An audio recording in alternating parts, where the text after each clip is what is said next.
జనానికి ఏ సమస్య వచ్చినా అధికారులకు ఫిర్యాదు చేస్తారు. ఇంకా పెద్ద సమస్య అయితే ప్రజావానికి పోతారు. ఇప్పుడు పార్టీలో సీనియర్ లీడర్కి కూడా ఆ పార్టీ లీడర్లు అట్లాగే క్యూలు కడుతున్నారు. ఆయన ఓ మాట చెబితే చాలు పని అయిపోతుందని ఫీల్ అవుతున్నారు. ఓ లెటర్ సంపాదిస్తే చాలు పోస్ట్ గ్యారంటీ అని తెగ నమ్ముతున్నారట. ఓ దిక్కు లెటర్ల మేల్ గురించి లీడర్లు చెప్పుకుంటుంటే ఆయన లేనిపోని సమస్యలు తెస్తున్నారని ఇంకో వర్గం ఫీల్ అవుతోందట.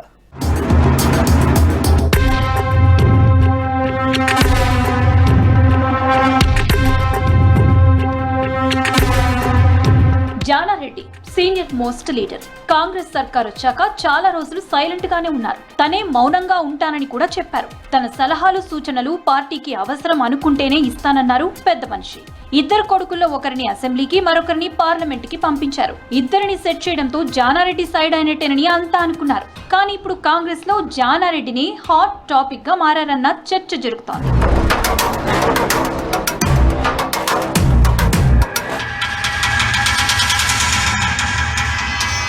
జానారెడ్డి సిఫార్సుల బాట పట్టారనే డిస్కషన్ పార్టీలో నడుస్తోంది. మొన్నటికి మొన్న తన అనుచరుడు శంకర్ నాయక్ కి జానారెడ్డిని ఎమ్మెల్సీ టికెట్ ఇప్పించారనే అభిప్రాయం పార్టీ నేతల్లో ఉంది. శంకర్ నాయక్ కి టికెట్ అడగడం, జానా ఇంటికి సీఎం రేవంత్ వెళ్లడం, హైకమాండ్ టికెట్ ఇవ్వడం చక్కచక్క జరిగిపోయాయి. ఇప్పుడు ఏకంగా మంత్రి పదవిపైనే హైకమాండ్ కు సిఫార్సు లేఖ రాశారు జానారెడ్డి.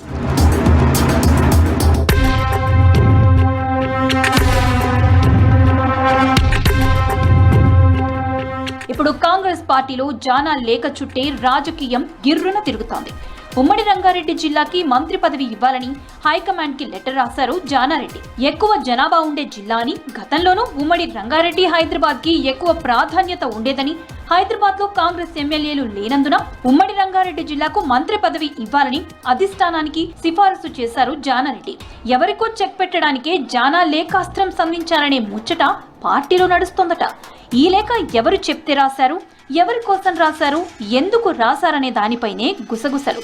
గాంధీ భవన్ లో ఏ ఇద్దరు కలిసినా దీనిపైనే మాట్లాడుకుంటున్నారట.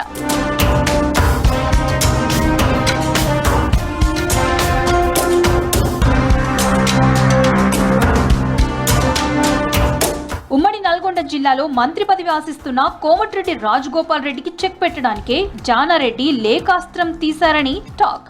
జానా లేఖపై డైరెక్ట్ గానే రాజగోపాల్ రెడ్డి రియాక్ట్ అయ్యారు. తన మంత్రి పదవిని జానారెడ్డి అడ్డుకుంటున్నారని పబ్లిక్ గానే మండిపడ్డారు.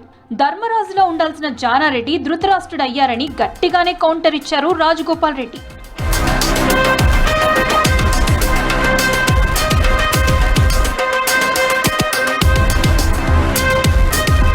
రాజకీయాలకు దూరంగా ఉన్నానంటూనే సిఫార్సులతో జానారెడ్డి పాలిటిక్స్ చేస్తున్నారనేది కొంతమంది మాట. సైలెంట్ గా ఉండకుండా సిఫార్సులు ఎందుకని జానారెడ్డిపై ఇంకొందరి రుసరుస. మొత్తానికి మోస్ట్ సీనియర్ చుట్టూ రాష్ట్ర కాంగ్రెస్ పార్టీ రాజకీయాలు చక్కర్లు కొడుతున్నాయనే చర్చ జరుగుతోంది.